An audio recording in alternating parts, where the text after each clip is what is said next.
and there's intimacy on the radio, and there's naturalness on the radio that can never be replicated on TV. The marvelous resurgence of radio as a political force in this country. News-related radio programming is evolving. There's a huge hole in our dialogue that can be filled by the synthesis of traditional radio and the freedom that comes from a live podcast. You're about to experience Cowboy State Politics live. Here we go.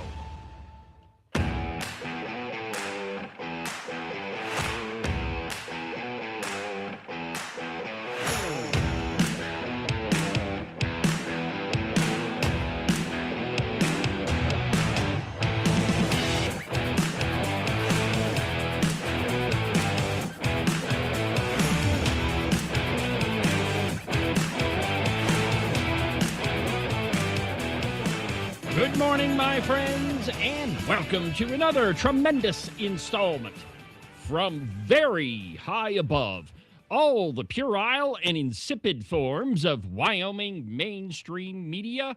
This is Cowboy State Politics. I, of course, am your illustrious host, David Iverson, firmly ensconced behind the silver Cowboy State Politics microphone and broadcasting to you from the base of the Bighorns at the Cowboy State Politics Studio in Sheridan, Wyoming. Good morning, my friends, and welcome to the program. Happy Wednesday. A lot of the top stories you've seen over the, last couple of days have revolved around the corporations meeting that was held last week.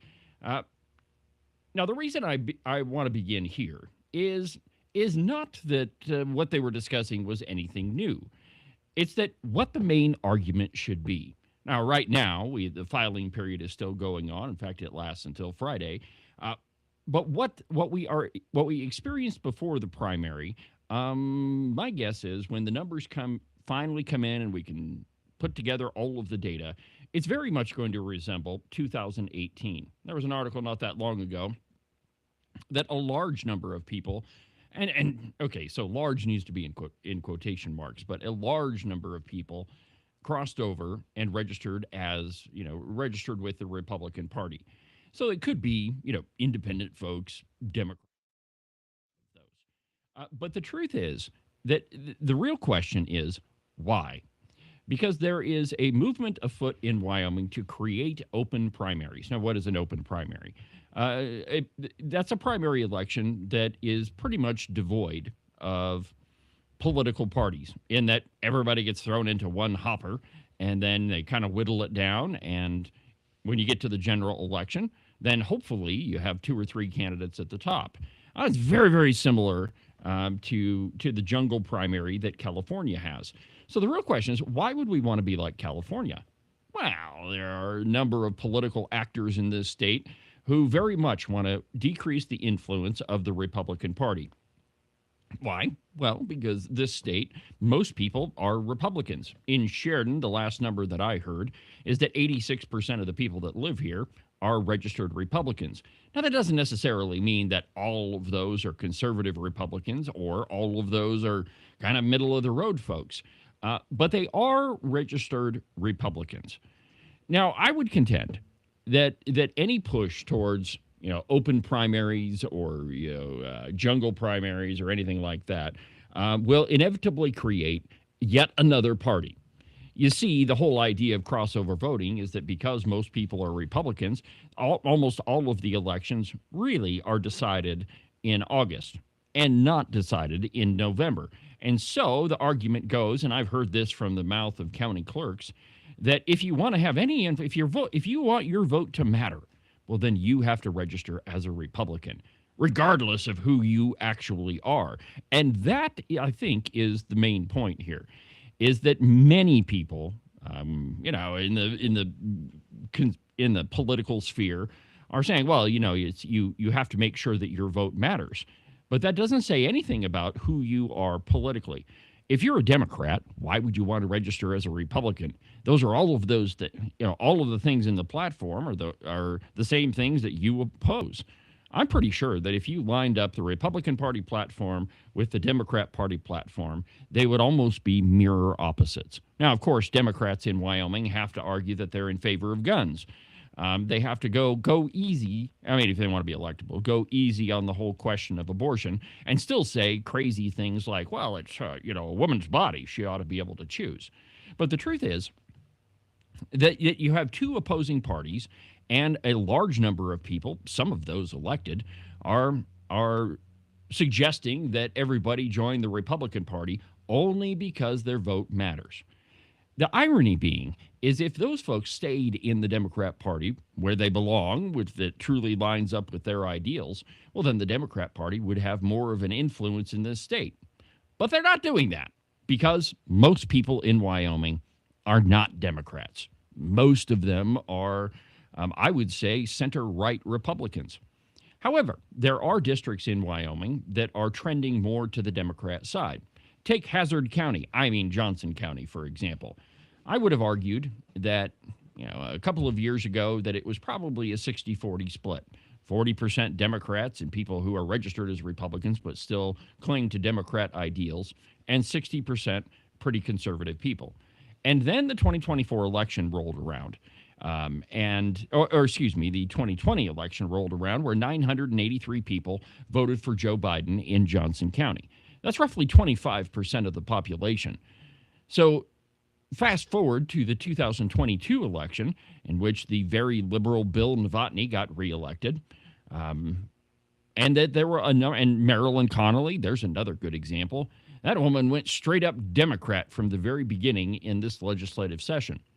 And so I think what you're seeing is, that county trending more to the Democrat side. But I don't think that represents the whole. In fact, I think that the political leanings of Johnson County are probably, probably middle of the road to center right. It's just that the percentages have changed. Now, if you look at it like on a statewide level, though I have no numbers to support this, shooting from the hip, I would say we're probably a 65-35 split with the Democrat Party. If all of those Democrats weren't registered Republicans. And therein lies the rub of it. The reason why there's a lot of people advocating for open primaries is so that political parties don't matter. And the truth is right now they really don't, because they're, if you're a redcoat and that you want to get elected, well, you just register as a Republican anyway. But I think that this election, more than any others, can help separate the strong conservatives from the chaff. And the reason I say that is there are a number of people there are multiple people that have registered for races. One down in Cheyenne, Agent 29 told me this morning that there's a third person that entered the House 43 race. And that's just one of them, but there are several different state legislative races that have more than two people running in them. Personally, I think that's a good thing. Because typically what conservatives have to deal with in Wyoming electoral politics is that you get multiple people in the race, the conservative vote gets split, and we end up electing the Democrat. And, the guy in the corner office, Mark Gordon, he's the perfect example of that. He was elected his first time around with 33-point-something% of the vote in the primary, far below even a majority. And, really the reason why that happened is you had multiple Republicans in the same race. The same could be said for the U.S. House of Representatives race. Who knows how many people are actually going to file to run, but last I counted, there were 10 people who had announced, one of whom I know is not going to run. That's that McGinnis character. I'd like to get him on the program because what I've been hearing is that he's going to run for a state legislative race. But so you got 9, and if you add one more, the Democrat, that makes 10. Well, what's going to happen in the Republican primary is one candidate is going to end up getting elected with a very small percentage of the vote. My guess would be 25 to no more than 30%. Well, that doesn't represent a plurality of Wyoming voters. Rather, what it says is this person ended up, edging out the others in campaigning. But I'll tell you what, one thing that race is going to do for Wyoming voters, at least I think, is that every vote counts. When you got that many people, that race is going to be decided by a pretty small percentage. And so there's a pretty good opportunity for Wyoming voters to meet all of these candidates. That every coffee shop and Veterans Hall and Fire Hall across the state is going to be open season. It's like the fishing derby of the of Wyoming elections, where one more vote might make the difference. And there's pretty good evidence to support that. A lot of our state level legislative races were decided by a really small number of votes. Agent 29 in the last contested race that he had won by a really small number. There was one down in Laramie County, Eggsy Brown and Landon Brown. That one, Landon won by, 12 votes, something like that. Alan Slagle, the year before, I think he won by 3 votes. But all of those races, there was only 2 candidates. Think about what's going to happen when you have more than 2 candidates in the race. Well, that 1 or 2 votes, that's going to make a heck of a difference. And so if you want to get elected, what you need to do is campaign all across the state. And I think it's going to be a heck of an opportunity for voters to engage with candidates. And the candidate that wins is going to be the one that gets out there and campaigns, knocks on doors, holds town halls. And this brings up another question. I'm sure your mailbox, just like mine, is beginning to fill up with campaign mailers. I think I have 5 of them from Steve Freeze. Yet I can't even get the guy to return a phone call. But, can you win an election through the mailbox? I would contend no, not in this race. I would also make the same argument about social media, that I don't think that you could win an election on social media. But there are other things too. You have to go door to door, but in a statewide election, can you knock on every door? Well, the answer to that is no. And so if you have a team behind you in each community or in each region, perhaps you could make a dent that way. But this is going to be a fascinating election, and it's shaping up to be just that. Any thoughts, Agent 29? Been kind of quiet over there. I should be out door-to-dooring, probably. You should be, except most people that you want to talk to are at work. Yeah, or listening. Or you could be listening, It's true. No, I think you're spot on about a number of things. You're not going to win an election on Facebook, that's for sure. I don't think you can do it just with mailers. Don't underestimate the value of name recognition. That's a good one. Because it's really hard to unseat somebody who's got a couple of tours under their belt, unless they just did something horrible like vote to starve children. Yeah, well, that would be you. As a lot of people know, I've actually kind of turned that around.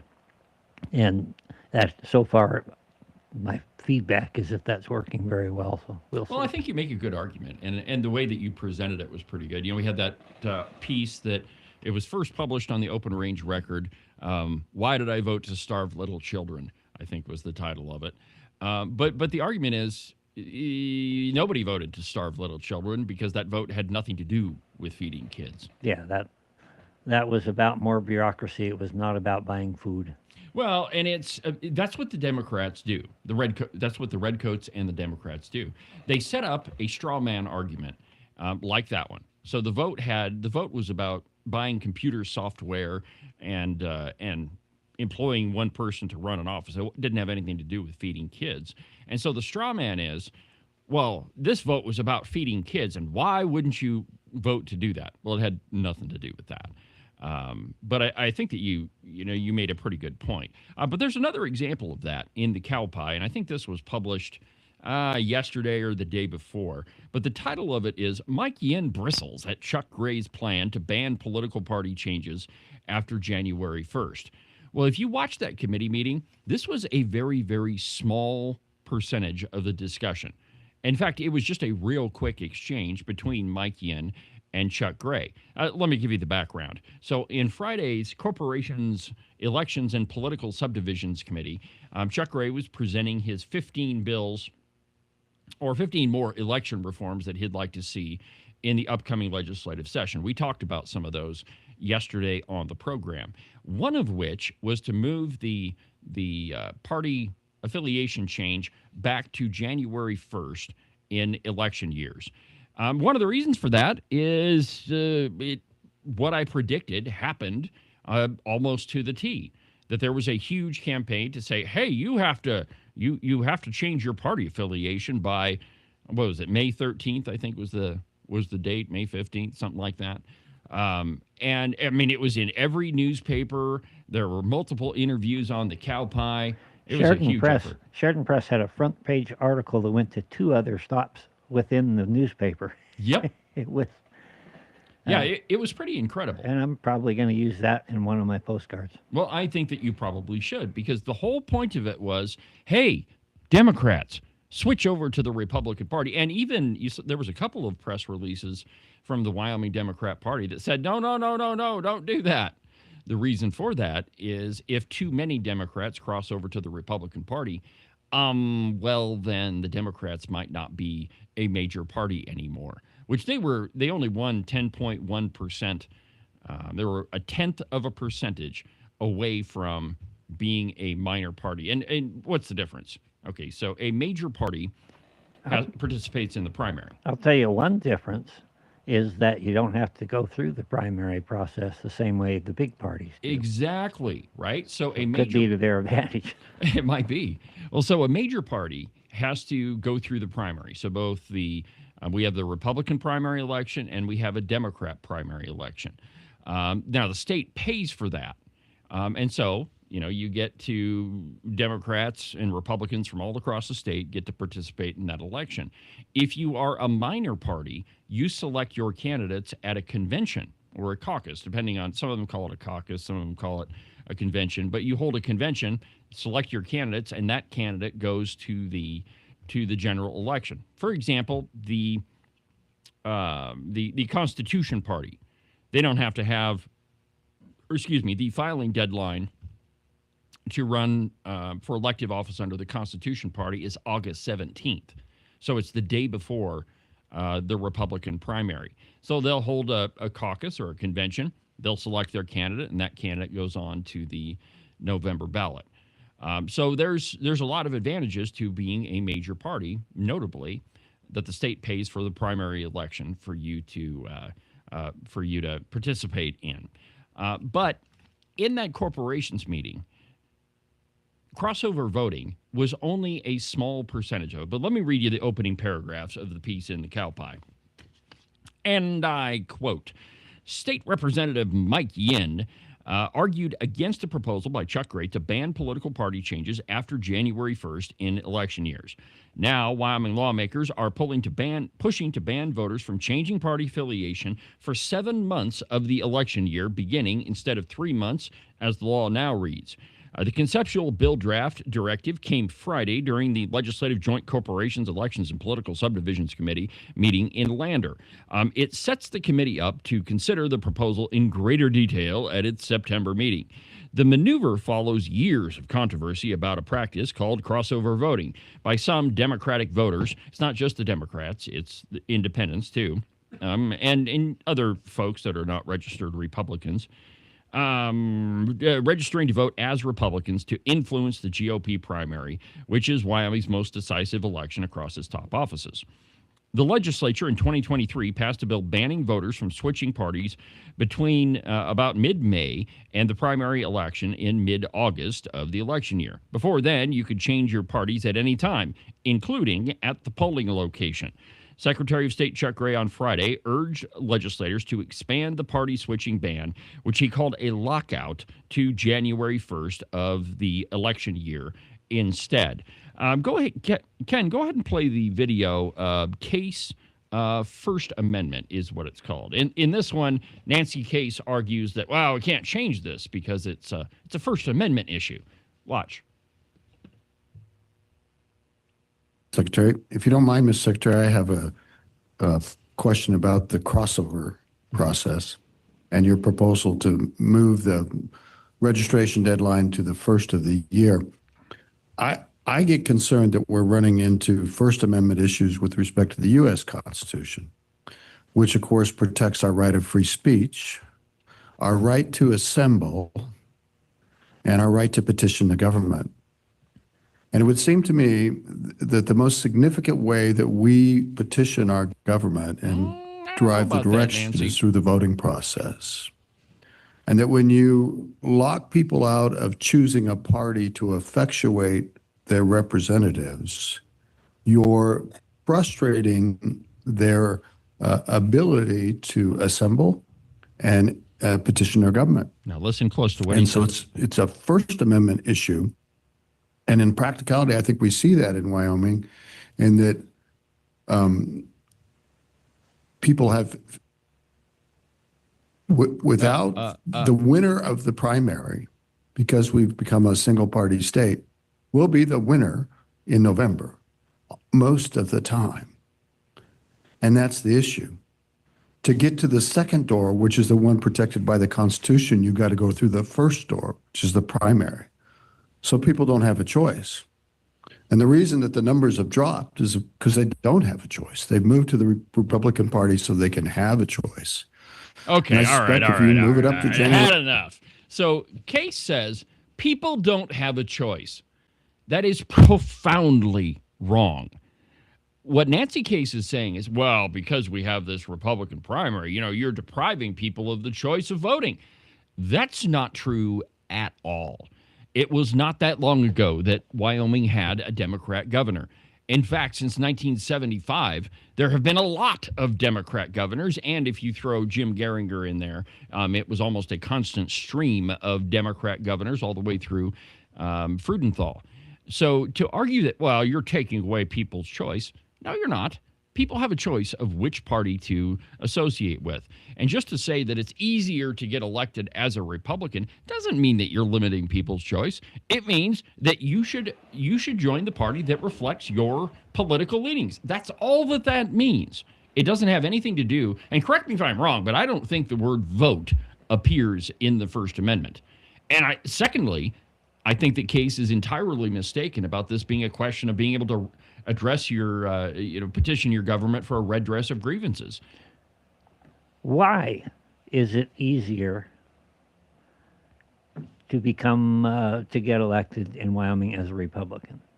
That's easy because most Wyoming citizens are conservative. And so if you're the guy that can lie, it's going to be much easier for you to get elected than if you were a Democrat. Okay, so what's different than it was 25 years ago? The population has changed, and maybe that's even off base a little bit, but I've always believed that the majority of Wyoming people are center right. So what did 25, 30, 40 years ago, what did the Democrat Party stand for? Well, probably not all the radical stuff they do now. That's my point, is that the Democrat Party nationally has moved so far to the left and has been taken over by radicals so that it makes it pretty much intolerable for the traditional blue-collar, blue-dog Democrat to be able to survive there, and there's no place left. And so they move over into the Republican Party, and then we have this internal schism there. And I think that's what's happening. I think they didn't fight hard enough to keep their own party. They didn't police their own. And it got taken away from them and moved so far away that, and I don't think it's just Wyoming, that all over the country, you even see it in California. You can go this far and no farther. Look at the pushback in Virginia to the weapons ban. Those things make a big difference to people. Well, and I don't even think that you can say that the Democrat Party moved further to the left nationally. If you watch a lot of the positions from the Democrats in this last legislative session, I think they're there too. I mean, it is the Democrat Party as a whole, and I think it's created a big problem for the Democrat Party. And and in the same sense, it's a big problem for the Republican Party too, because now there's this big giant difference between those people who are really Democrats and the folks who are conservative. Let me kind of reposition that a little bit. there are a group of people like ourselves who are often called the extreme right. No, I'm extremely right wing. And we're active. We see something we don't like, we go after it and change it. On the other side, and there are some here in Wyoming too, there are some pretty left-wing people who are kind of the same ilk. They're going to go and change things. They're going to force something to happen. In the middle, you have a group of people who, I think in Wyoming especially, just really want to be left alone. They don't want to have to worry about these things.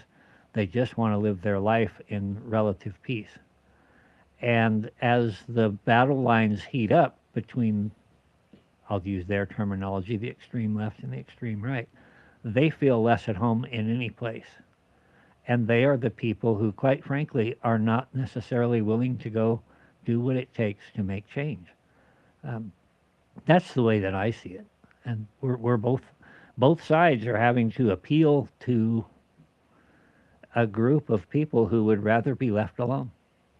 Well, and I mean, that brings in the big question of what happened at the Republican Party convention. And there's two views of that. One, wow, you're trying to create a litmus test. We kind of talked about this yesterday on the program with Gail Simmons. We're going to get to her in just a second. That you're trying to exclude people.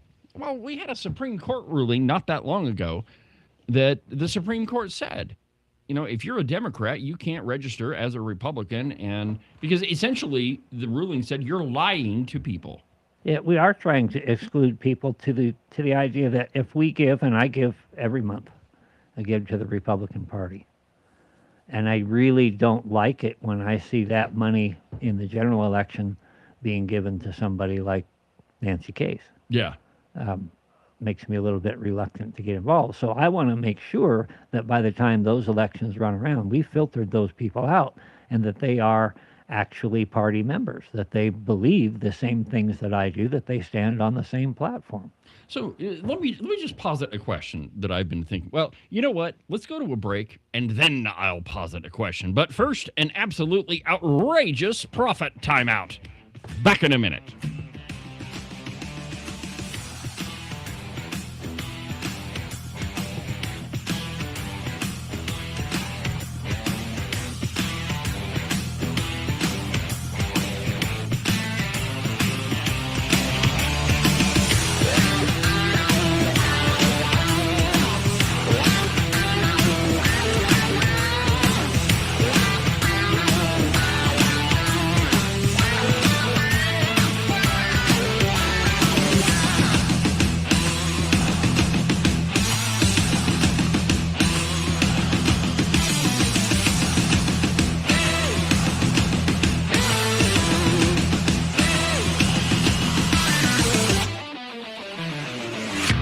Are you sick to death of being told what to think? Maybe you don't even realize that it's happening. Freedom Caucus bad, big spending, big government, liberal, Republican good. Conservatives are bad and they want to starve little children. I have heard it all, my friends. We are way past the time when the news was just the news, if it ever was. But wouldn't it be nice if you had a news platform that was at least honest about what they were telling you? News on the news page, opinion on the opinion page. That's exactly what the Open Range Record is. Go to the website, openrangerecord.com. News, analysis, opinion, and investigative journalism. One more time, that website is openrangerecord.com. You can listen and watch Cowboy State Politics live on YouTube, Facebook, X, and on Rumble every Tuesday through Friday from 8 a.m. to 10 a.m. Pay attention to all that other block-headed, Borg-like so-called news if you want. But if you want to get the real story, watch Cowboy State Politics live. And now, back to the program.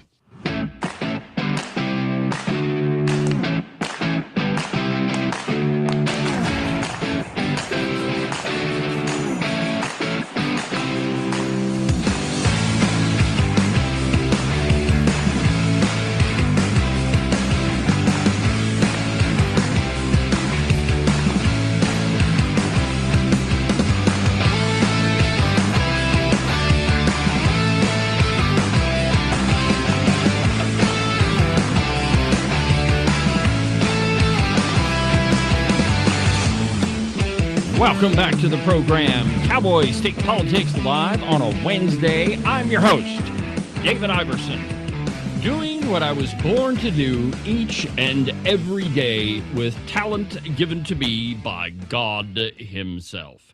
Welcome back to the program, my friends. Thank you for watching. Thank you for wherever you're watching it from, YouTube, Facebook, X, Rumble. I'm pretty sure there's some other places too. Who knows how big this program is getting. So I have a theory, Ken, and I've been thinking about this for a long time, being the historian that I am. I think that it is unavoidable that in American politics, it is unavoidable for us to have any more or any less than two political parties. Let me explain. So way back when we had the Whigs and the Tories, two political parties, essentially. Then the Republican Party came around, and the Whig Party went away. And, I mean, the long story short, the Whig Party didn't stand for the things that the Whig Party stood for. And so the Republicans come along, and they say, hey, we've got an idea. Let's get rid of slavery. And so the first major electoral win was Abraham Lincoln. Now, we've had the Democrat Party and the Republican Party for a really long time. Well, now I think you have two phenomenon going on. One, the Democrat Party in Wyoming and nationally, is becoming kind of irrelevant. And they're only irrelevant in that they've moved so far away from, the middle of the road where most American citizens are, that they're losing ground left and right. And I've got a piece later on in the program, the top 10 or 11 big upsets. And the Democrats did win a couple of those, but there have been some huge upsets in the primary elections so far. And all of, like, Trump is batting 1,000 on all of them. Everybody that he endorsed won. And the Democrats, as a general rule, are kind of losing. But before we get to the state level politics, let's start nationally. Ken, play the video of Cory Booker. In this one, he's talking about how there's a real problem with the Democrat Party. And of course, consider the source. It's Cory Booker, so not exactly the most credible person. But I think it gives you a pretty good insight into what's happening nationally. Let's talk about some politics, because obviously the Democratic National Committee was kind of forced to release this autopsy report, such as it was, that it commissioned about the 2024 campaign. They were forced because CNN got a copy of it and was reporting on it, so they released it. Now, it's not a really very impressive report. It doesn't even mention President Biden's ill-fated decision to run for re-election, not to mention any of his aging issues. It didn't mention tensions in the party over Israel-Gaza. And I guess my question is, how can the Democratic Party hope to win tomorrow if it won't even honestly confront the problems of yesterday? Well, first of all, I've had frustrations, as you and I were talking off camera, with the Democratic Party for a long time. And the DNC has got to do a lot better if they're going to meet this moment in history. What I see when I travel around, though, is not people concerned with the Democratic Party. And my advice to the party leaders is that be less concerned about the party and far more concerned about the American people. The American people have lost trust because of all politics as usual. People are suffering, people are hurting, and they're going to support the leaders. And I'm seeing this in Tallarico, in Ossoff, in Cooper, in North Carolina, that those leaders are stepping up and saying, I don't give a damn about parties, I care about people. You cannot lead the people if they don't trust you. And that's what's lacking right now with party apparatus. But the people running out there that I'm running around this country trying to support, they're building real trust with the American people, and that's my hope. So what's the message from... Okay. So, again, it's Cory Booker, so consider the source. But the two of the guys that he talked about, John Ossoff and this James Tallarico guy. So Tallarico, he openly says that there's 6 genders, that he's in favor of abortion. He's the guy that declared that in Texas that he's a vegan, and that all of his campaign staff, they're all vegans. They've since changed that, and they realized that in order to get elected in the state of Texas, you have to eat 2 things, ribs and steak. But he's changed that. But if those are the two candidates that Booker is saying, well, look, these people are, it's about trusting the voters and listening to the voters. Really, the message that they're getting is that there are 6 genders and that women ought to be able to kill their babies and that we don't need guns and all. Really, so consider that. But if a Democrat like Cory Booker, and he's been one of the crazier Democrats, if he's saying, look, the party apparatus is failing, then I think that you can take that, that you can extend that argument across the entire country, that the Democrat Party is failing. All right, so fine, that one goes away, and we've got the Republican Party. Now let's go to Wyoming. Pretty much, you have one party. You have the Republican Party. But in that, there are, and we talk about this all the time, the redcoats and the conservatives. So my theory is, and you weigh in here, Agent 29, if you think I'm wrong, I think that naturally that will split into 2 parties. That candidates and voters will keep joining the Republican Party, but eventually it's going to split. And who knows what it's going to turn out to be, but it will not be the omnipresent Republican Party, the one-party state. It won't last for that long, because I think that you have this internal struggle and it's just the nature of our political system that creates 2 different political parties. I don't think you can get away with it. I think there's truth in what you say. I'd see maybe a little bit different manifestation of that truth. Yeah, let's hear it. But the truth is that there's basically 2 worldviews. There's a biblical worldview, and there's a non-biblical worldview. Did you see how I teed that up for you? But I think what's going to happen, and I alluded to it when I was talking earlier, I think what's going to happen is you're going to have the extreme right over here and the extreme left over there, and there are those that are really emphatic about their view and that are very serious about trying to get it done. And then there's a big milquetoast middle who really don't want to have to make up their mind. They don't want to commit one way or another. They don't want to be bothered with it. They just want to live their life. They want to go to the lake and go fishing, and they don't want all this stuff. And as those 2 sides get more and more extreme, there's more people left here in the middle. And I really think that eventually you're going to have 3 parties. I don't think it'll last. Well, that's not what I said. I think you're right. I don't think it will last, because for the same reason that these people didn't stay, and the blue dog Democrats I'm talking about, they didn't stay and really fight to maintain their own party. Now they're coming into the Republican Party.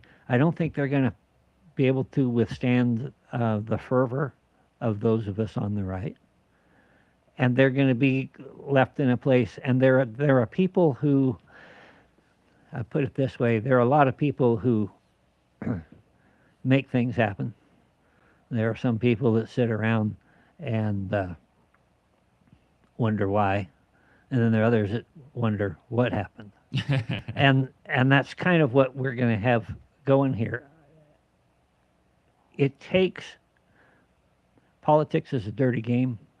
It is a rough game, and it takes somebody with a particular skin and passion to go and try to actually make any change.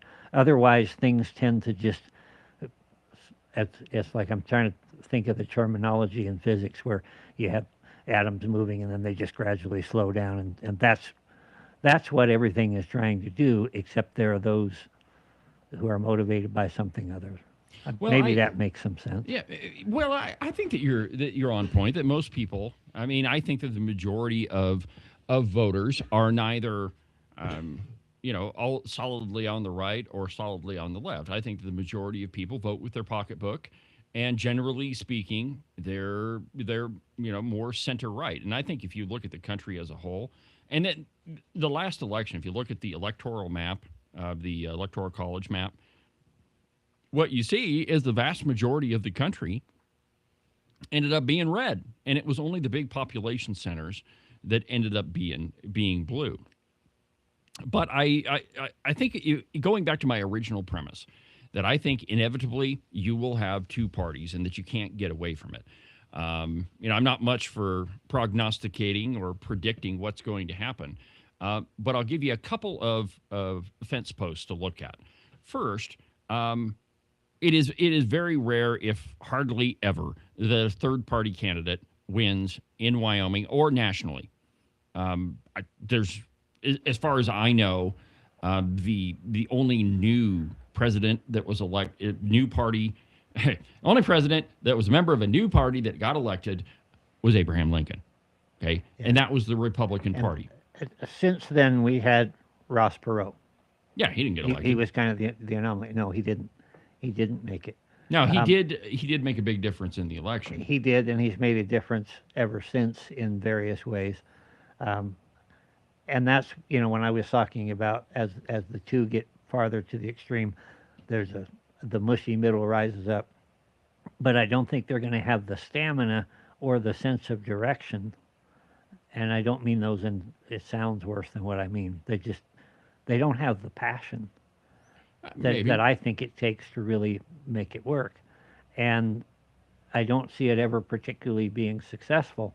But the more that the right and the left pull apart, as we're seeing more so lately, become more and more polarized, the more opportunity there is for enough of them to get together and hold maybe 2 or 3 elections together with some sort of a moderate party. Yeah, and the only thing I'm arguing is that I think that that with our political system, that you are going to have 2 parties regardless. And if the Democrat Party goes away in Wyoming, well, then what you'll see the split in the Republican Party. And I think that that's inevitable. You can't coexist with the left for very long until there's a dividing line. All right. So the last piece of this corporations meeting that I want to talk about is the question of voter fraud. Okay, we're coming up on an election, and the argument from the left is there's no voter fraud. The argument from the right is why don't we create the most secure election possible? Why is it that we have to wait until there's a problem to come up with a solution? Why don't we just prevent all of those problems from the beginning? And Christopher Knapp put that, Representative Knapp, Chairman Knapp, put that pretty succinctly. Go ahead and play the video segment, Knapp versus Knapp and Simmons. We can have processes that keep us safe and secure without putting barriers, either psychologically, sociologically, or process-based on keeping people from voting. Mr. Chairman, sorry, one more follow-up. You bet. So I'm just trying to understand your frame of thought, though. Yeah, is it your contention that, because I asked the question, has there been any evidence of voter suppression or people that aren't allowed to vote? And you said no.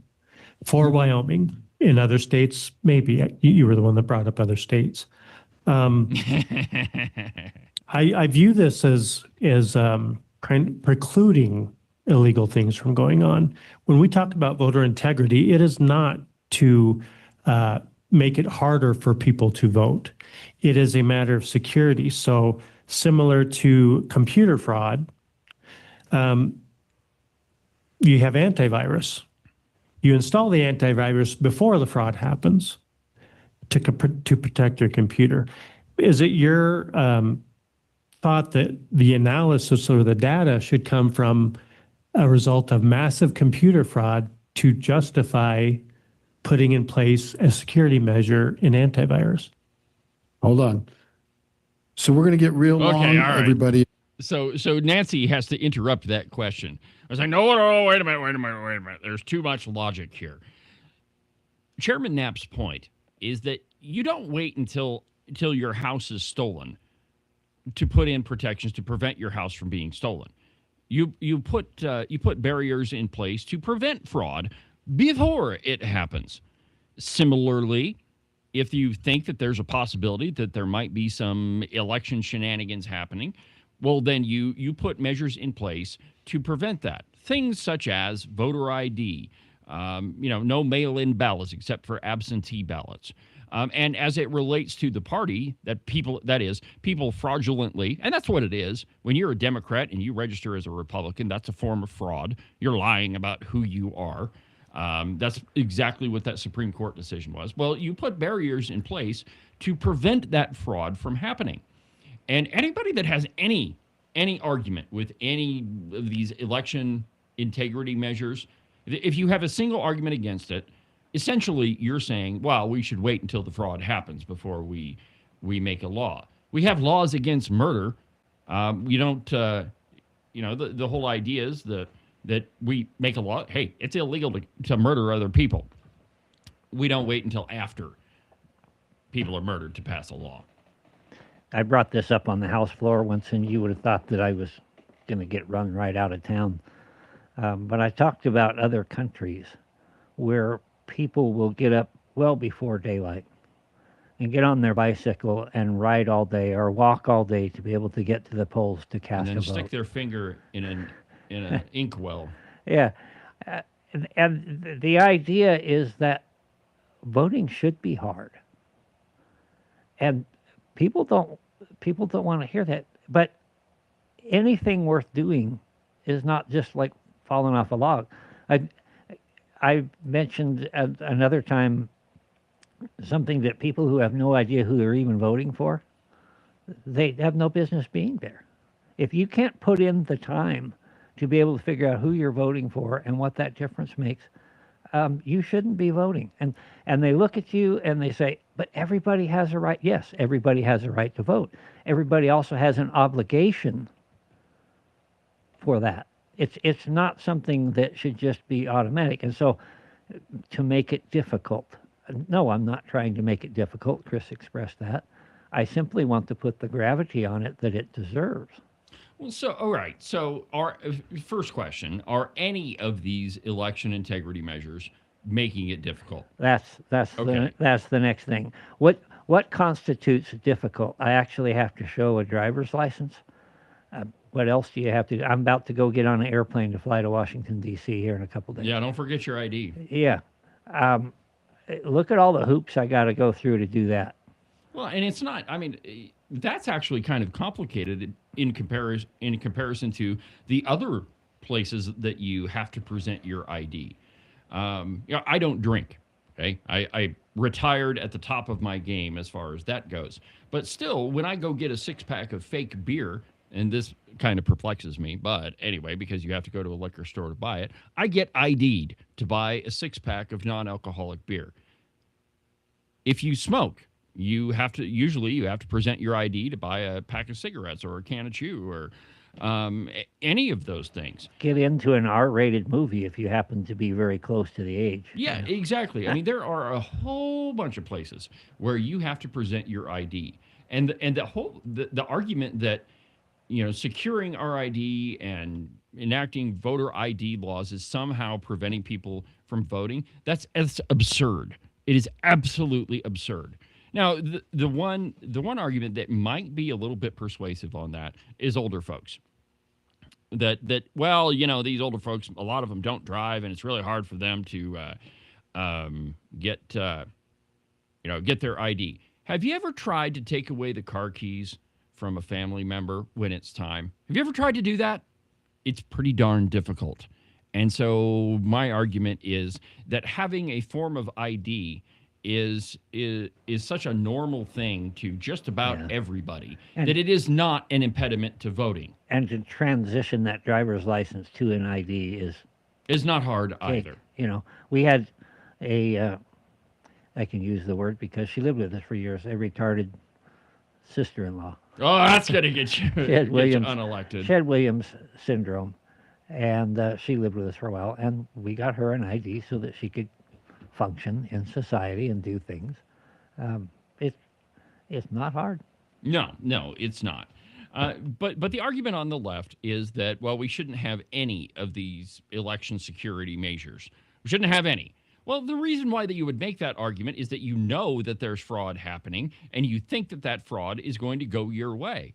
And I mean, that's the only possible explanation to it. So anyway, I mean, it's I think that there's a natural push and pull And that, I think that we're always going to have two political parties, the two major political The parties. yin and yang. Yep.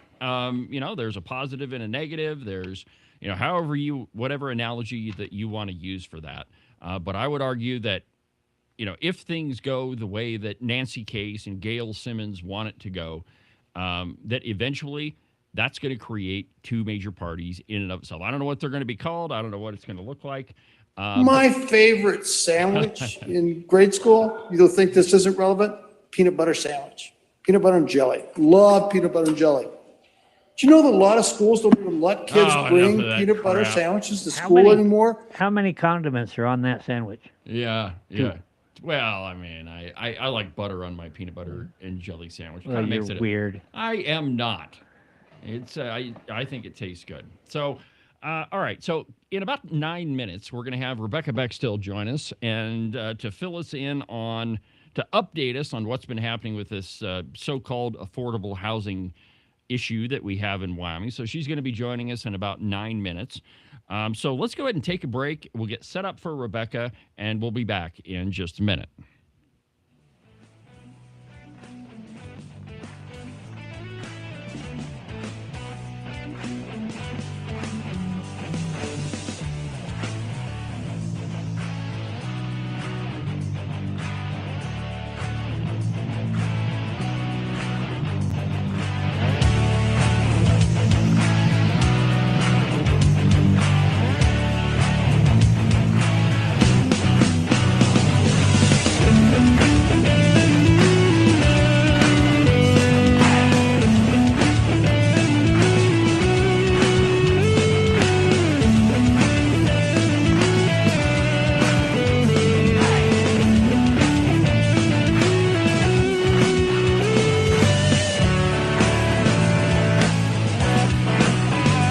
I know that you think it's spring and that the weather is just going to continue to warm up and you don't have to worry about snow or ice or 30-degree temperatures anymore.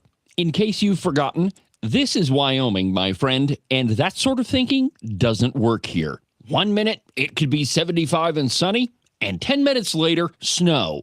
Whatever the weather, you need a pair of socks that'll keep your feet cool and dry even on the hottest of summer days. And if you happen to run into that spring snowstorm, you'll stay nice and toasty warm. Well, your feet anyway. To get you a pair, go to the website, thebuffalowoolco.com. Trust me, you won't be disappointed. These are the finest socks that I've ever put on my feet. Are you one of those people that said something like this before Trump became president? I have a house in Spain that is going to be ready right after the election. Siberia, Nova Scotia. I'm definitely moving to Canada. Straight to hell, Iceland, France. Asia's pretty cool. And has the last year and a half been more than you could bear? Well, if it has, you've come to the right place. Call my friend Rebecca Bextel at eXp Realty. She has her fingers on the pulse of the real estate market all across the state of Wyoming. Last year, she sold around $30 million worth of property. Everything from small residential properties all the way up to big giant ranches. So if you've got to get the heck out of Dodge, if you've got to be gone Johnson because you can't stand that Trump is the president, call Rebecca Bextel.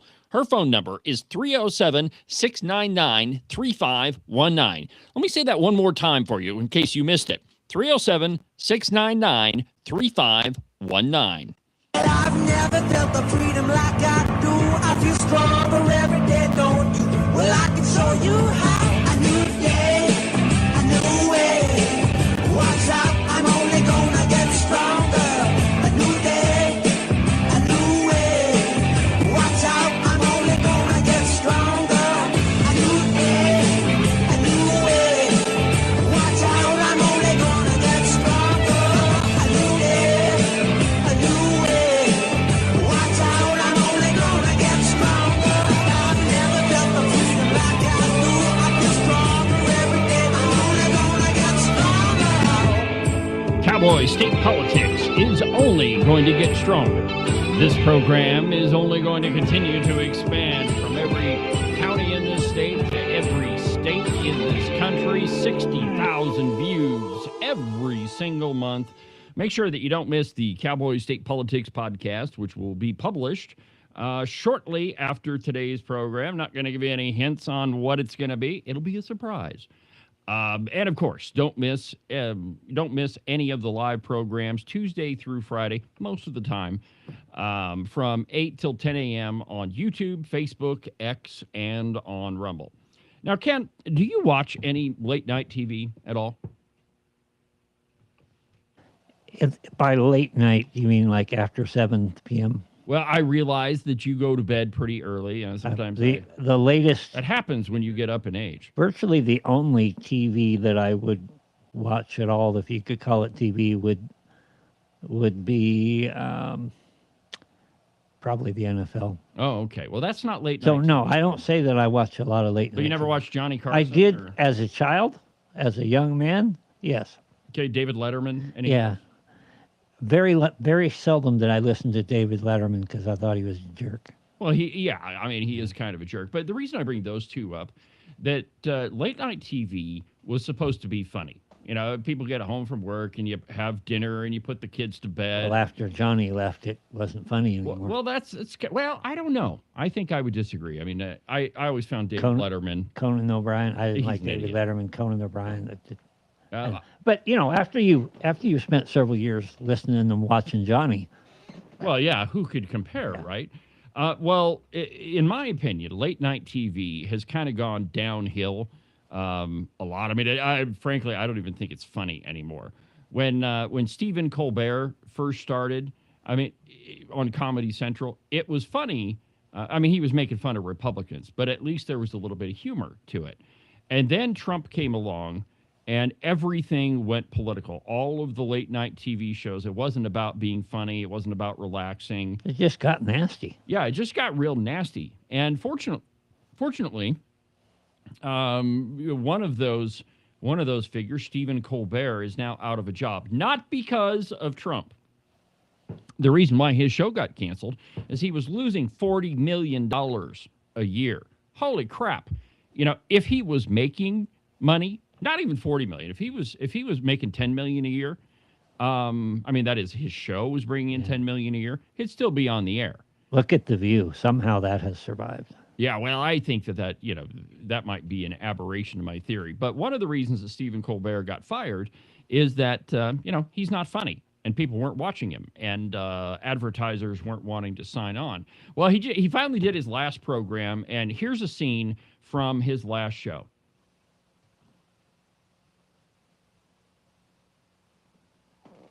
Welcome back to our final broadcast, ladies and gentlemen.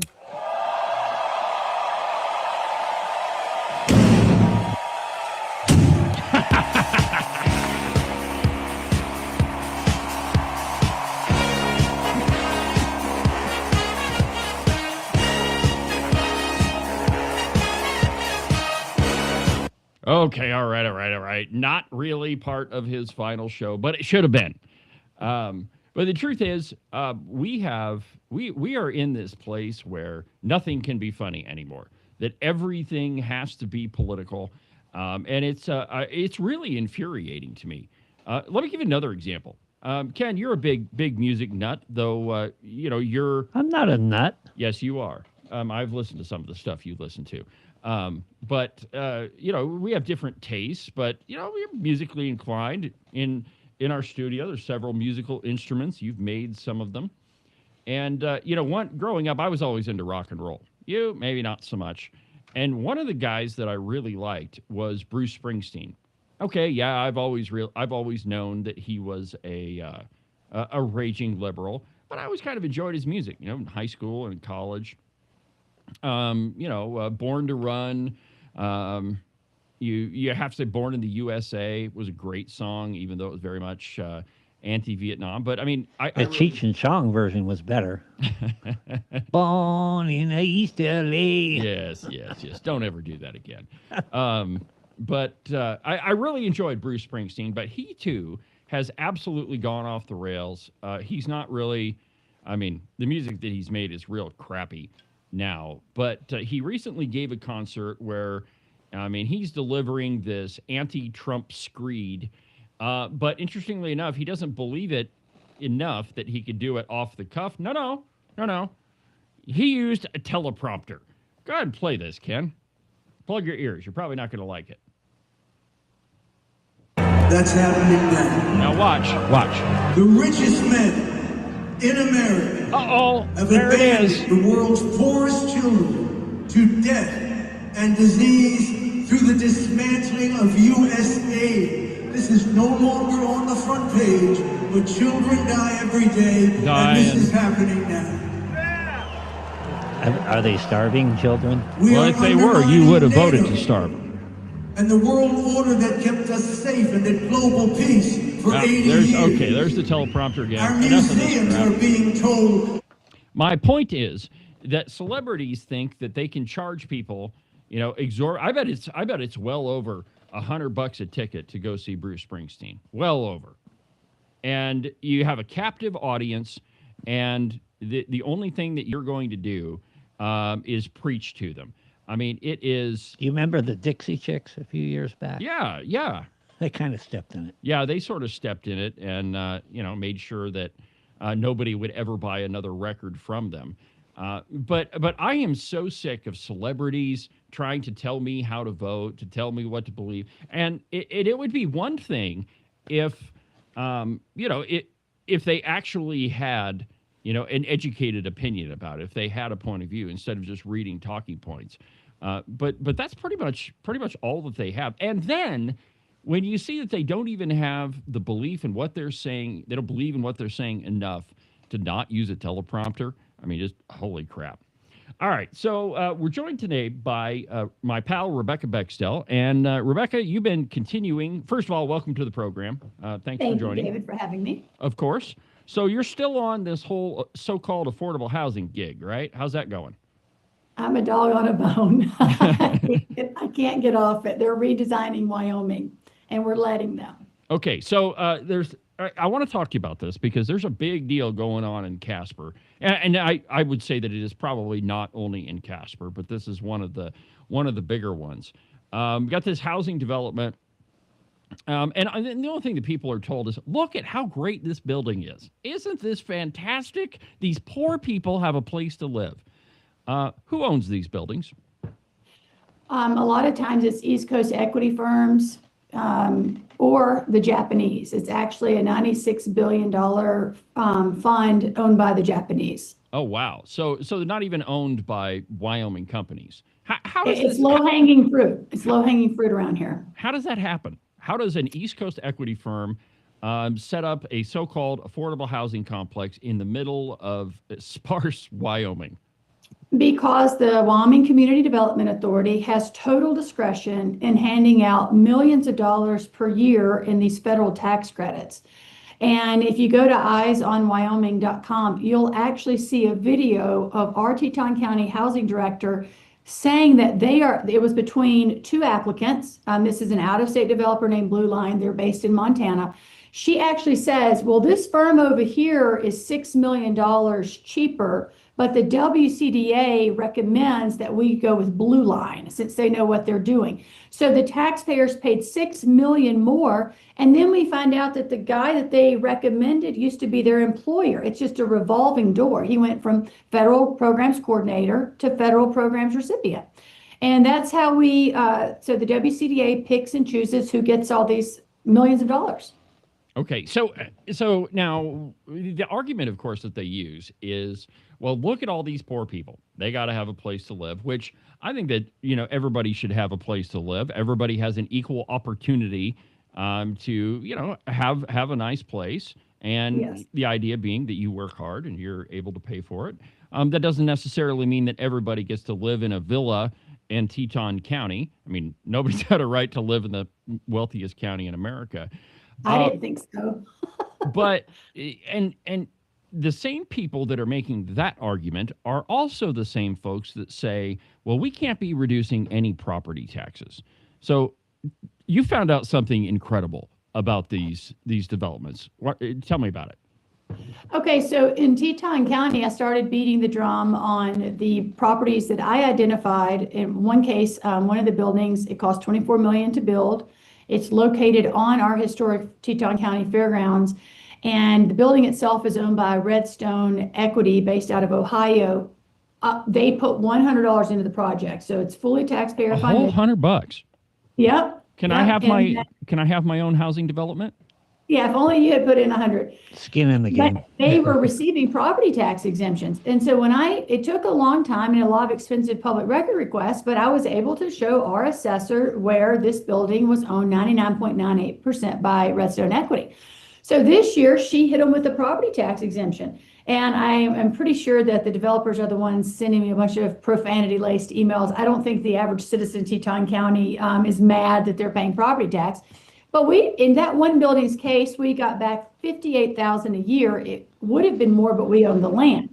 But there are 3 buildings I identified. They're no longer getting property tax exemptions. And by the way, you don't have to be low income to live there. And so I also found in Natrona County 4 buildings: Ravenscrest, Liberty Square Apartments, Centerpoint Apartments, and the Juniper Ridge. The assessor, Tammy Salisbury, told me that she said, I had no idea that these were owned in a couple of the cases by the Japanese, in a couple of other cases by the East Coast firms. She said, they will not be receiving a property tax exemption this year. So I just followed up with her office last week, and guess what? They received another exemption. And I asked Tammy, I said, how is this even possible? You said you would pull it. She said, her exact words were, well, I pulled the deed. I said, pulled the deed? What does that have to do with it? So in the case of Ravenscrest Apartments, the deed is in the name of Ravenscrest Apartments, LLC. Well, who owns that? 99.98% is owned by USA Institutional Ravenscrest, LLC, which is owned by Boston Financial, essentially. And so what does the deed have to do with any of this? The statute clearly says that any portion of a building used for profit making, and they are making millions of dollars a year at the Ravenscrest, okay? I think the WCDA gives them about $1.5 million a year in federal tax credits that they sell, and then they have it's 100 units over 7 acres. So this is $1 million business, and they're not paying any property tax. And what I want to know is, why did the assessor get weak? Who got to her? And I've heard it's everybody from the Casper Housing Authority. I had the vice mayor of Casper basically send me an email and tell me to get lost. He said, this is just how it works. Get lost. Now, why is the vice mayor of Casper telling me to get lost when he's losing revenue in his county? You would think he would want to go after this low-hanging fruit. So something's going on here. And then the worst person on the city council, in my opinion, is Kyle Gamaroth, who happens to also be on the Casper City Council. He's a coward, David. He'll attack me on Facebook, and then I'll reply, and he'll untag his name so you can't see that he's attacking private citizens when you look at what he's tagged in. He's a piece of work that needs to be run out of office. Unfortunately, he's not up for re-election this time around. You know, he was at your town hall in Casper. So I want to stay on this because you got these giant buildings and, you know, 100 different apartments over what you said, 7 acres. That's a huge development. I mean, imagine if that thing was in the middle of Teton County. It would be worth a fortune. Well, anything in Teton County is kind of worth a fortune, in my opinion. But Ravenscrest is it cost $19 million to build Ravenscrest. Yeah, so you know, using round numbers, a $20 million building. What do you have a handle on what the property taxes on that thing should be? Well over $100,000. So the city council in Casper, specifically Councilman Gamaroth, which he and I've had some tussles on social media too.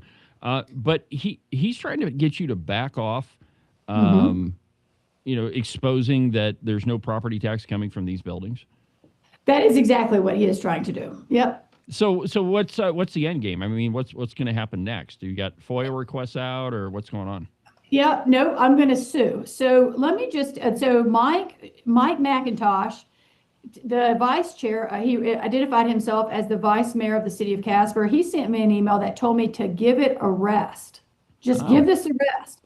And then he goes on to say, the court's already told you are wrong. So I don't know what he's talking about there because I haven't sued him yet. And he told me to stay in my lane because I don't have the intelligence to actually understand this stuff. Wow. So the vice mayor, Michael McIntosh, told me to stay in my lane, and I don't have the intelligence to understand it. David, when your elected officials are trying to tell you you're too stupid to get it, then there's a problem. They're Yeah. hiding. And so here's what I'd like to tell the residents of Natrona County. I'm going to help you raise the money. We're going to go win this. You have an opportunity to get hundreds of thousands of dollars a year back for your county.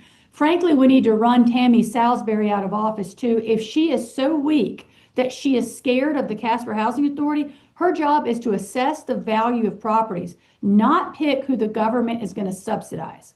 And that's what she's doing. This is a scam. Okay, let me point you to something else. Park County. I was looking up, so they just, man, they have a chance to take back the county commission in Park County. I've personally donated $1,000 to the Park County Commission. Did you give them a check? Yes. Yes, I gave each of them $333. Okay. But anyway, if we can clean out the Park County commissioners, I would be so thrilled about that. But they just broke ground on the third Pioneer Village something or other. So I was looking at Pioneer Village number 2 this morning. It's 24 houses, 3 bedrooms and 2 bedrooms. Guess what they pay in property tax in Park County? Zero. $708. Well, okay. Basically. So zero my in property Park County. tax. Do they have to pay it all at once, or can they split it up every 6 months? They pay like $354 a year or something. $354 twice. In my house in East Jackson, my property tax is $12,000. Okay, so if you can imagine, I'm paying $12,000 for a single family home. They have 24 units in Park County, and they're paying $708. So it's not always a full exemption. Sometimes it's just you know, they want you to feel good about the $708 that they're pulling in.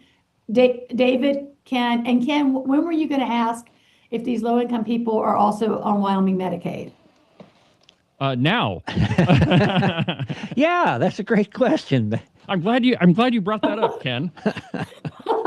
Because I know Ken, you can't help yourself. I mean, but we are importing people from other states to live in low-income housing, and as Ken would point out, this isn't the only assistance that they're going to qualify for.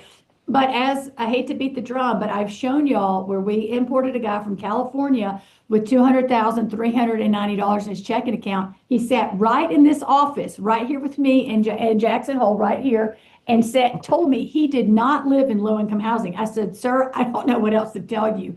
You did. He didn't even lie about the money in the bank account.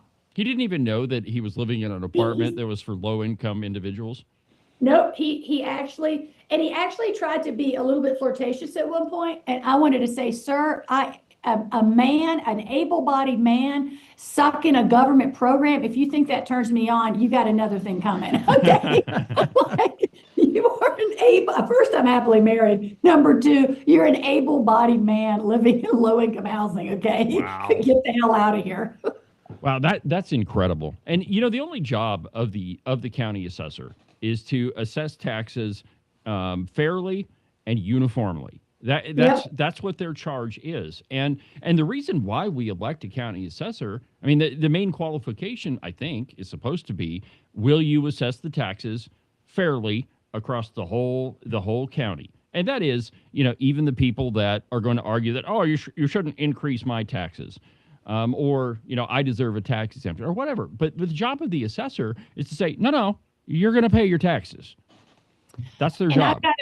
Right. And I have a public record request out there right now with the Department of Revenue. So Brett Fanning, who's the relatively new Department of Revenue chair or director, I've asked him repeatedly, why aren't your job is to generate revenue for the state? With all due respect, Mr. Fanning, I've identified at least 10 buildings that aren't paying property tax. And you know what he'll say? Well, you know, that's something we should probably put on a list. We should look at that. Well, you would have no problem going after a private citizen that got an exemption. Right. These aren't even Wyoming constituents. That's what I don't understand. The owners of these buildings don't live here. In most cases, the developers that make $1 million a pop in taxpayer dollars for these buildings, they don't live here either. And so there's something going on here. I hate to say it. I think this is part of the George Soros. What is Jeff Bezos, McKinsey, Scott? You know, she just gave $65 million to some outfit in Denver to create low-income housing. They were just here in Wyoming doing a presentation. We are crazy if we don't see what is going on here. They are importing voters to vote us out. That is what is going on. And I think it's important to point out these are not isolated cases. It's not just Teton County. It's not just Natrona County. Right. The same thing is happening all across the state. You know, you pointed out a case in Sheridan, I believe it's called Oh, Peak yeah. Apartments. It's about the only place in the county that their property taxes went down. And Yep. it's a huge place. If you go drive by it, I mean, that's a big development. And Yep. their taxes have actually gone down. So this isn't just one part of the state or another. It's spread across the entirety of the state of Wyoming. And That's right. and we're losing, you know, and for all these people that are arguing that, oh no, you can't decrease taxes, we need all these services, they're the same people that would say, oh no, we have to have affordable housing and we have to get exemptions. I mean, it's absolutely bizarre. Well, I'd like to say that the city of Casper actually did a fair, decent job on all of my public record requests. But the one thing that was redacted was the police report. If you want to see something crazy, go look at the police log for the Ravenscrest apartments. You will actually think you're in Tijuana, Mexico. The stuff that happens in these supposed low-income housing complexes, this isn't happening in your neighborhood in Sheridan, David. We are creating almost small ghettos where we import people that seem to not follow the laws of this country. It's unbelievable. Go, seriously. Somebody email me if you want to see the Ravenscrest police log. Well, okay, so send me that, and then also send me that email that you got from the very cordial vice mayor of Casper. I think that everybody should know how he responds to Wyoming citizens that ask him questions. I think everybody deserves to see that. All right. Yep. Well, Rebecca, you've been looking guys. Yeah. All right. So keep me updated on what's happening with the affordable housing, and we'll talk a little bit later today. Thank you. Talk soon. Thank you, guys. All right. That was my business partner, my friend, Rebecca Bextel, and she's been digging into all this affordable housing stuff. I mean, this is a big deal, Ken.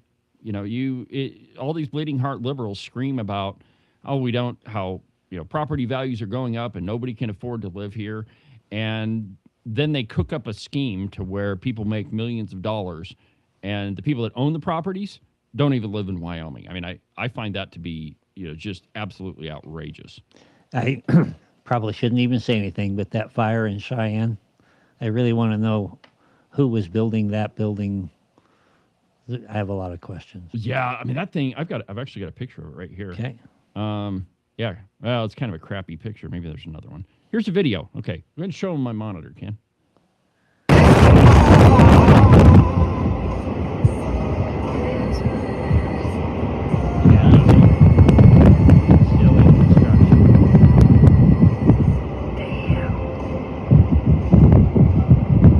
Yeah, up in smoke.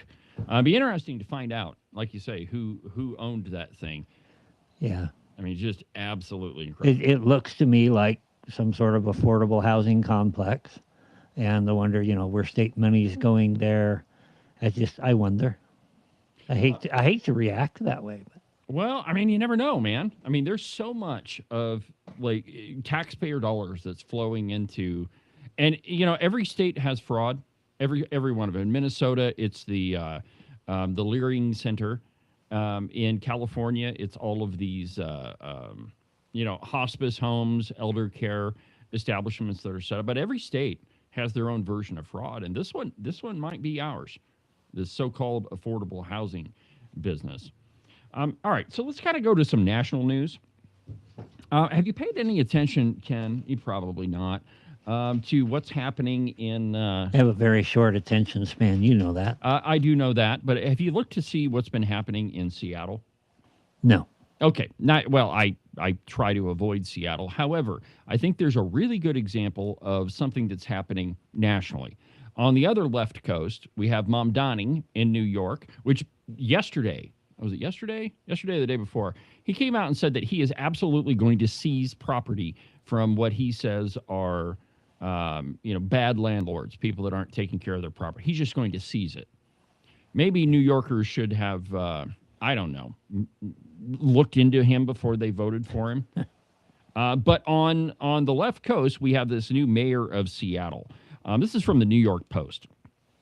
Socialist Seattle Mayor Katie Wilson walks back stinging comments about Starbucks as fears mount that the coffee giant may pull out of the city. Now, here's what she said, right after getting elected. Let's play the one before she got elected. Play the one that says, buy millionaires. This is her saying what she thinks of people who make a lot of money. Katie Wilson, goodbye, millionaires. Oh, there we go. Uh-oh. Oh. Leave, like, bye.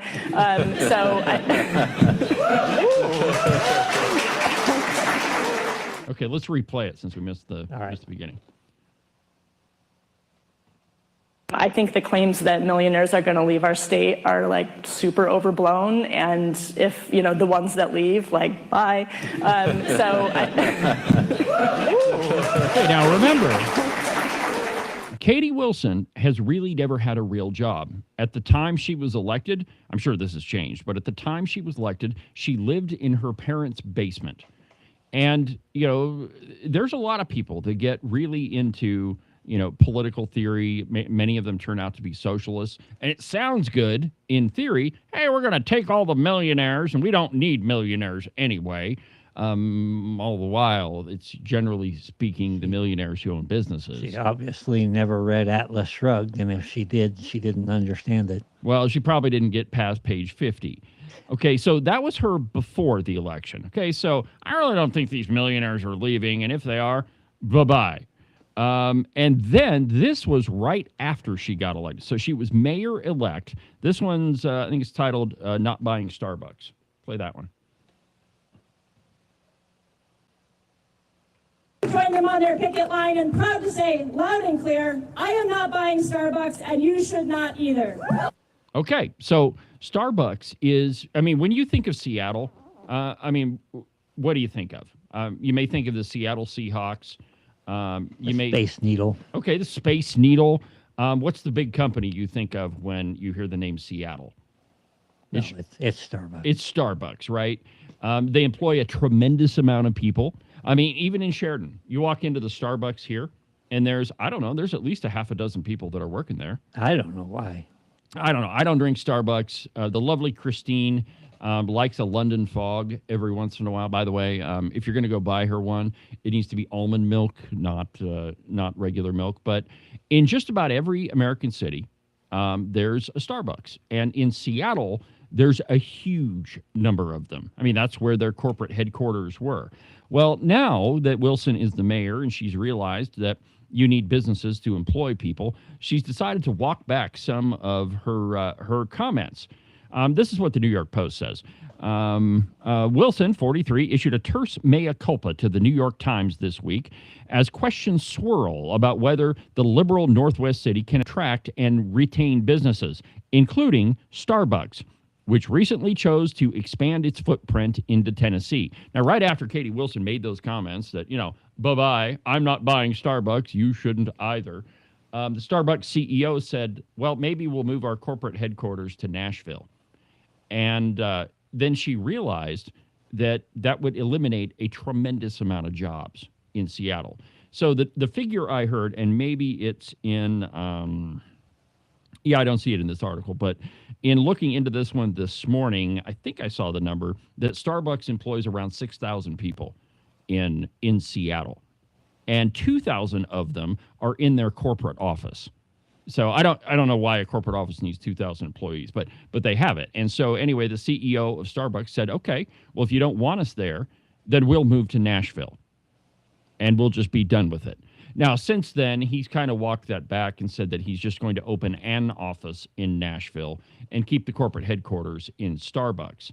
Wilson also said that the outlet, she's aware that everything she says could be used as possible anti-business missives, and she needs to have a multi-dimensional relationship with corporations like the coffee giant.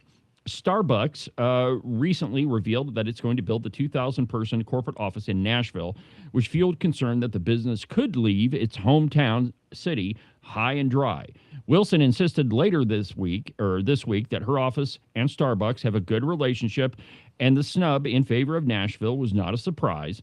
Starbucks was also a sponsor of for a new tiny house homeless shelter that was announced earlier this month. And so, you know, the socialists, Mamdani, Wilson, and there are others across the United States, they don't realize how cities run. Now, in Wyoming, cities don't run on property taxes, mostly. Cities generally run on sales taxes. And guess what generates sales taxes in a city? Business. If you chase off businesses, the amount of revenue for the city goes down. And just think about what would happen if, I don't know, let's find a good example here. If Microsoft decided to leave Cheyenne, would that city take a huge hit in revenue? Well, probably not proportionally, or not a huge hit, but proportionally, it would probably be the same as if Weatherby moved out of Sheridan. I mean, there's a lot of people that work at the Weatherby factory. I don't know the number. But the truth is that any business that leaves costs jobs. And it is an absolute fallacy that most people work for a big giant business like Walmart or Weatherby. Most people work for a small business in one way, shape, or form. It's the flower shop. It's the, and big antique store downtown, sporting goods stores. Most people do not work for giant corporations. Yeah. Plumbing companies. Carpenters, construction outfits. Most people work for small, independent companies. And when you raise taxes or you say that, maybe when the mayor of the city says you shouldn't buy this product, it's time to get the heck out of Dodge. And it doesn't surprise me that Starbucks decided to stay in Seattle. But I think that the CEO got their attention. All right, so let's go ahead and take our last break. And when we come back, let's talk about some of those big upsets. There was a big one last night. John Cornyn lost by a huge number of votes. Why? Because he's a redcoat. He deserved to go down the road. Back in a minute.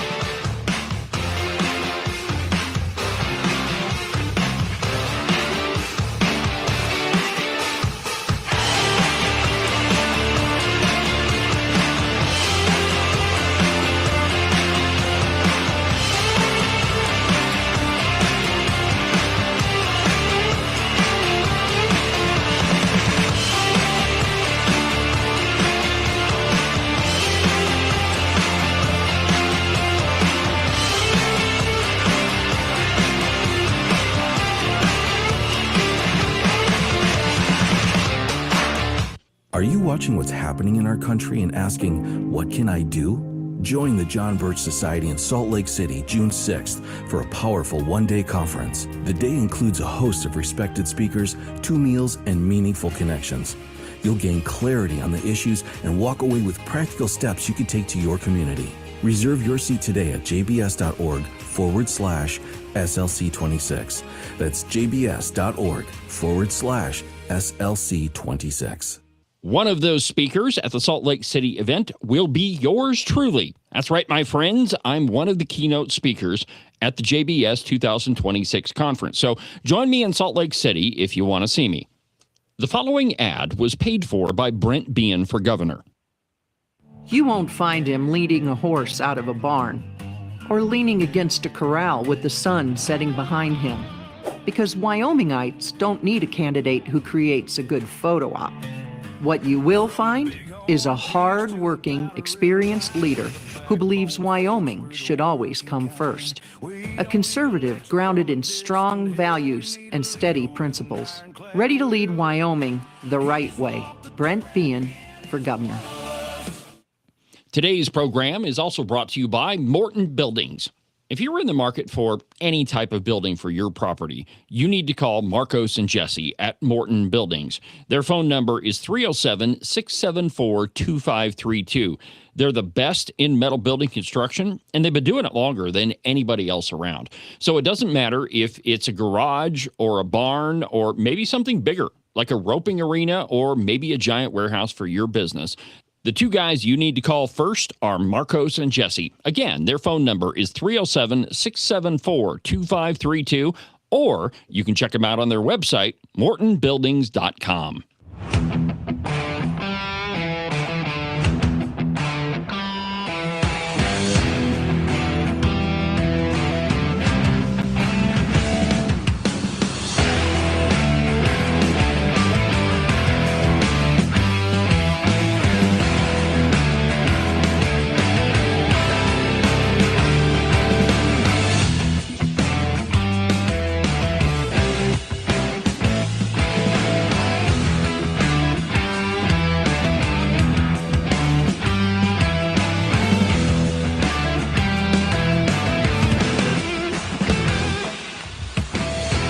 Welcome back to the program. It's Cowboy State Politics Live, moving through a Wednesday.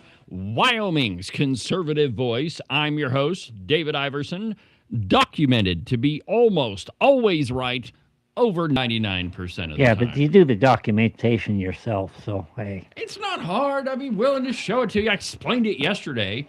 You skeptics. Really, Ken? Oh, anyway, welcome back to the program, my friends.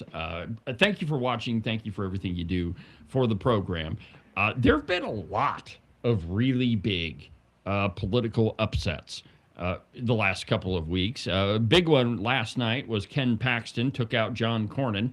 And, you know, I mean, the mainstream media, even Fox, they were questioning it right up until last night. Well, John Cornyn pulled it off. No, because he's a redcoat.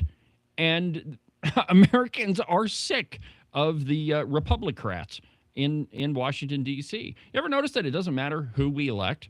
Often the parties act the same. Have we repealed Obamacare yet?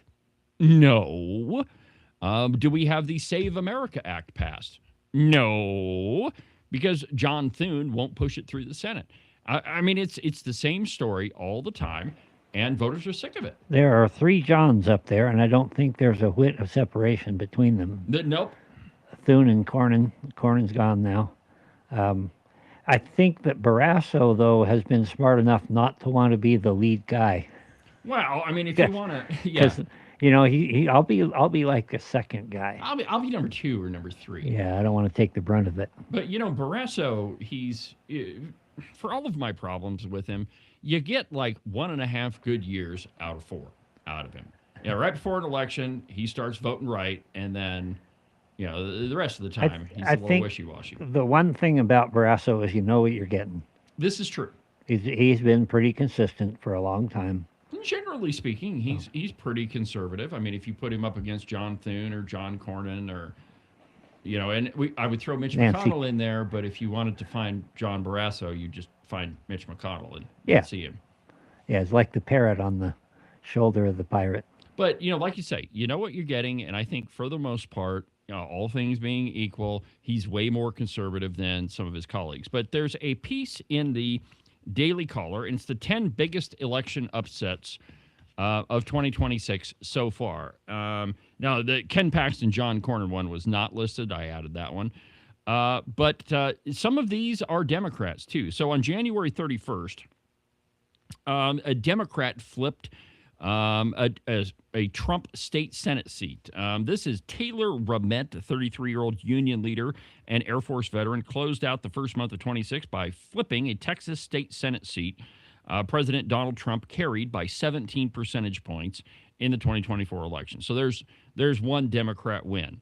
On February 5th, a far-left Democrat beat an ex-congressman in a primary. Left-leaning candidate Analila Meja, I guess, who ran on a platform of abolishing immigration and customs enforcement, came from behind to upset Democratic Representative Tom Malinowski. So that was in a Democrat primary. The next one, Jasmine Crockett. Oh, I'm going to miss her. Are you going to miss Jasmine Crockett, Ken? Which one? Well, I mean, the one that... She's got, like, the multiple personality. Oh, good point. Yeah, I missed that one. Which one are you going to miss? Yeah, right over my head. But she lost the Senate primary she gave up her House seat for. And I quote, firebrand Democratic Representative Yasmine Crockett did not seek re-election to her safely blue seat, but instead ran for her party's nomination to represent the Lone Star State in the Senate. And she lost to the radical James Tallarico that we spoke of earlier. And then on March 4th, Dan Crenshaw. Goodbye, Dan. I'm sorry. Yeah, I don't. Well, no, I'm not sorry. I'm not going to miss you. He was picturesque. He was picturesque, but his voting record was not so shimmering. Let's see here. Crockett was not the only high-profile member of Texas's House delegation to lose their seat March 4th, as Lone Star State voters handed four-term incumbent Republican Dan Crenshaw a resounding defeat. Let's see here. He was, does it say how much? He lost it to Steve Toth, but it doesn't say. Oh, here we go. 15-point margin. Holy crap. That's kind of John Cornyn-esque. On March 17th, J.B. Pritzker's candidate wins a Senate nod despite money hurdle. So that's another Democrat primary there. March 24th, that's another Democrat. Here we go. May 5th. This is the big one. Trump-backed challengers oust Republicans who blocked redistricting. Following multiple special election losses for his party, Trump scored a significant victory during Indiana's primary, where 5 of the 7 incumbent GOP state senators he targeted for defeat lost. May 16th. This one, let's see here. Trump convicting senator goes down. This is Bill Cassidy. Bill Cassidy voted to impeach Donald Trump, and he lost his seat by, let's see here, what was the margin? Doesn't say. Then on May 19th, of course, Thomas Massey. I'm still kind of on the fence about him. I don't really care one way or another. I think it's good to have, the loyal opposition in any legislative chamber, the guy who votes no all the time, but I really couldn't care less about that one. And there are others. My point in all of this is that it looks like Trump has significant power in primary elections. The question is, will that translate to electoral wins in Wyoming? I think Wyoming might be the exception, because we already know that a Trump endorsement doesn't mean you're going to get elected here. That's true. It's funny. I saw a map the other day. It's been posted several places, but it showed the states by varying color and who was actually still supporting, which states were still supporting Trump. And Wyoming, far and away, very pro-Trump. Very much so. And I know there are a lot of people out there who are pretty much banking on that on their campaigns. I'm not. I don't think it has as much juice here as it does in other places. Well, it doesn't in Sheridan. Well, We'll leave it okay. at So and here's why we say that. So Trump won big time in 2016.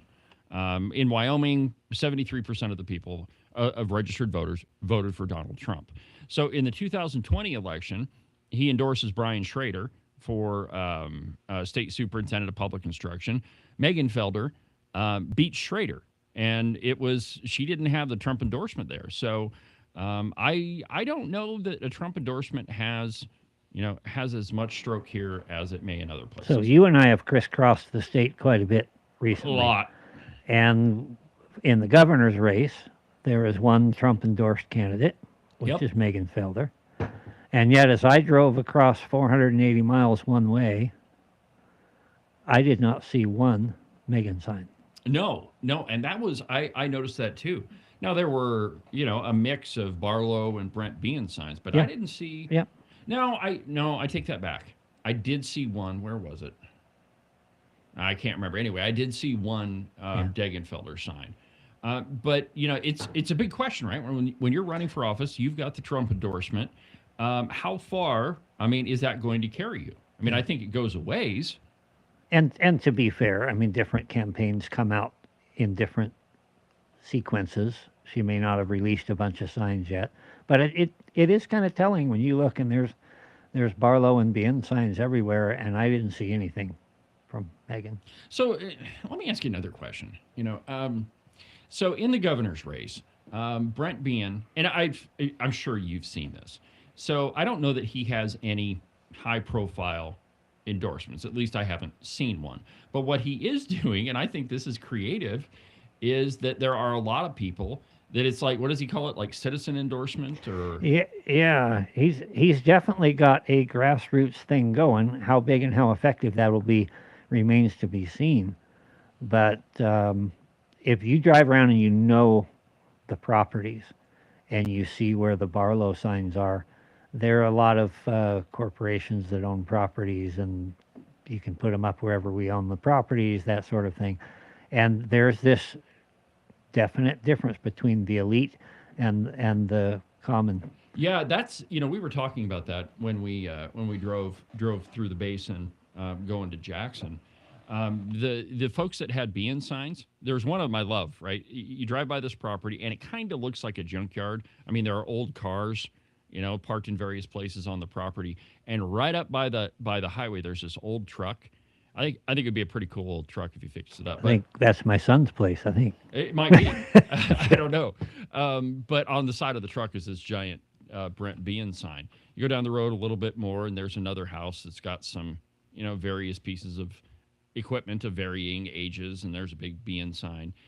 So I think that's fascinating to me that there's a big difference there. His campaign says he's one of us. Yeah, well, that's his campaign slogan. So the question is, how far does that Trump endorsement take you? I would say, and just, spitballing here, I would say it might take you half the way. But still, there's a big deficit in signage. So I don't know. The whole thing is fascinating to me. So, yeah, speaking of fascinating, and Linda, I would shoot back at that. Why? Why doesn't she need signs? I think all candidates, and thanks for the comment, Linda. But I think that she does need signage for the very reason that we were talking about earlier, that Wyoming's a different place. We did have a Democrat governor elected for a long time. And again, I would argue for, I would throw Jim Geringer in there too. Yeah. But from 75 to 2011, it was all Democrats. Well, maybe Linda meant that kind of tongue in cheek. It's hard to say because. Well, I don't know. Because it's a text, but Yeah, I'm curious as to what the thought behind that was. I think, and here would be my response to that comment, that you cannot win an election on social media, but you can lose one. Similarly, I don't think that a Trump endorsement takes you 100% of the way, but I do think it takes you a good distance. That's why I said maybe 50% of the way there. But there are a huge number of voters in Wyoming that they don't pay attention to social media. They don't pay attention to this program. They're too darn busy, carpentering or doing their thing, and social media is not that effective with them. And of course, I'm talking about older voters. There's a big let me just use Buffalo for example. So if you want to get elected in Buffalo, you have to campaign at the senior center. That's a have to. And by the way, they have a pretty good lunch there. So, it's a win-win either way. But if you don't go to the senior center and campaign, you're not going to win because that's a huge chunk of the electorate. That also happens to be the same electorate that isn't on social media or the internet constantly. And so those, yeah, we shall see. Yeah, we're going to see. And I don't know which way it's going to go. But, and here's another one. So, Ken, did you see all the pictures from the Barlow page where he's over in Jackson? Do you suppose he just went there for a concert? or was that a campaign stop? You talk about two-faced. Oh, boy. Oh, boy. You Freedom Caucus people, you can't have any friends who happen to have any money that happen to be in Jackson. You leave that to us. That's right. But we can go there. Yeah. But if you go, if you want to know what I'm talking about, go to Eric Barlow's Facebook page, and there's pictures of him in Jackson. I guarantee you, he didn't just go there for the concert. Though I will say that the summer concerts in Jackson are a lot of fun. But I guarantee that there was a couple of campaign stops there, where I'm sure that he collected a couple of checks from wealthy Teton County residents. But talk about being a hypocrite. That guy, top of the list, my friends. All right, so completely shifting gears. I haven't touched this subject for quite a while, or at all, I don't think. But Ken, do you watch pay attention to any of the former media pundits, now podcasters? I think we're like 0-6 now on the do you watch or pay attention I know, to. I keep trying though. Yeah. I used to watch Tucker Carlson a lot. Yeah. Now he's got his own thing on No, X. Do you pay attention to any of those? I don't. I don't have time. Okay, fair enough. Well, one of those, she used to work. I think she used to work for the Blaze. But Candace Owens. Now she's made some headlines recently, questioning if Emmanuel Macron's wife was really a man. I'm sure she probably made an argument somewhere that Melania Trump was a robot. There's been some crazy claims. Well, now she's apologizing to Hunter Biden for how he was treated. from Mediaite, and I quote, Candace Owens apologized to Hunter Biden in their interview on Thursday, telling the former president's son that she feels, we'll just say, crappy. You'll hear exactly what she says in just a second, about contributing to the media storm surrounding his drug addiction. Biden sat down with the controversial podcaster to talk about his past scandals and the state of politics in America as a whole. And play that video segment, Ken. There is a thing that Christ says, and he says, I'm paraphrasing, you must learn to suffer as I do in order to be able not to suffer. Okay, stop. Pause right there. So are you freaking kidding me that Hunter Biden is comparing himself to Christ? Oh my God. That all of the things that Hunter Biden did to this country, to himself, that is suffering how Christ is. Now, you've noticed, I'm sure, I just dropped a whole bunch of it. I'm sure you've noticed this giant book sitting on the desk. Here it is. This is, I just dropped another piece out of it. The report on the Hunter Biden laptop. Now, in this book, and it's a big, big book, and I cannot show you most of what's in here, but it is pretty much everything that was on the Hunter Biden laptop. And it clearly shows all of the drug-addicted, smoking crack, snorting cocaine off of the backsides of various and sundry people. All of these things, Hunter Biden is claiming, is suffering like Christ did. Yeah, it's repulsive. I just want to say, how do we have any confidence or faith in that? I will tell you that there was a time. Yeah, there was a time when Hunter Biden's laptop was leaked onto the internet. David and I looked at it extensively, and then it went away. It disappeared. Yeah. And I regret that I didn't save it. Not that there's anything on there worth saving, but as I looked through that book, yeah, that's the same stuff we saw. The veracity is there. So this was put together by an investigative journalist friend of mine. He goes by the moniker Marco Polo online. But you should really go buy this book. If you want to know what's in the Hunter Biden laptop, here it is again. The report on the Biden laptop. So you could probably find it in the school library. Well, no, this one is against liberals. They wouldn't have this one in the school library. But let's go ahead and continue with Candace Owens and Hunter Biden. Is the greatest lesson of everything is not having gratitude for all the good things in my life. Yeah. For having immense gratitude for all of my life. Like, I wouldn't be here. We couldn't have this honest conversation. I couldn't get to know you as a human being if every single thing didn't occur behind it. Oh, yeah. I would not feel this gift of being alive on a daily basis the way that I do if I hadn't he is lucky overcome to be alive, that's for sure. Committing suicide dozens of times in motel rooms in places that I could never afford to be found poor dead. me.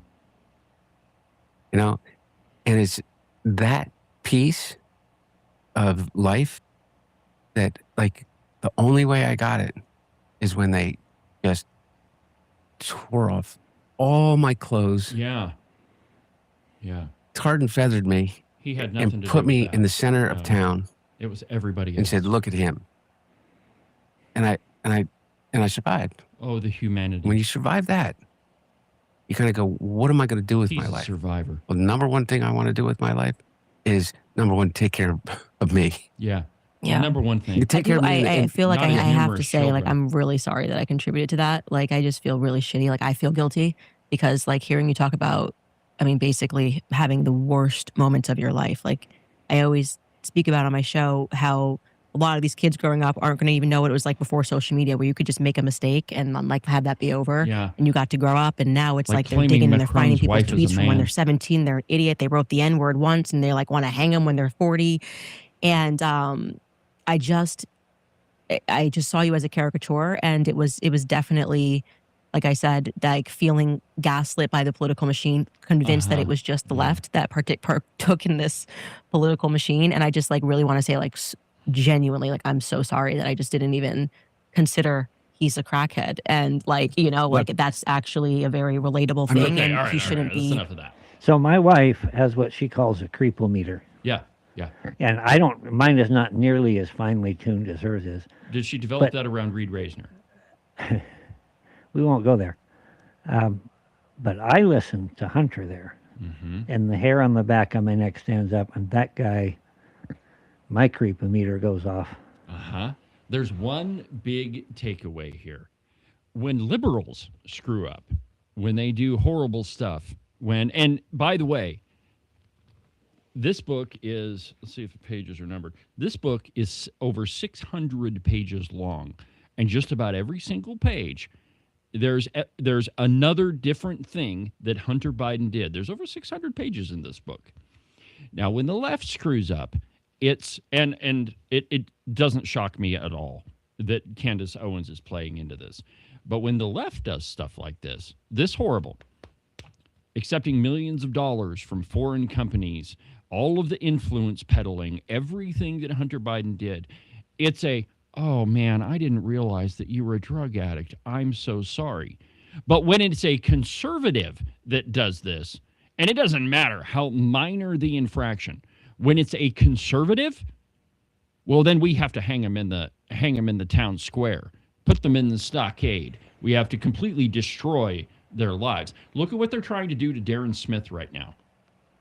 That is absolutely atrocious.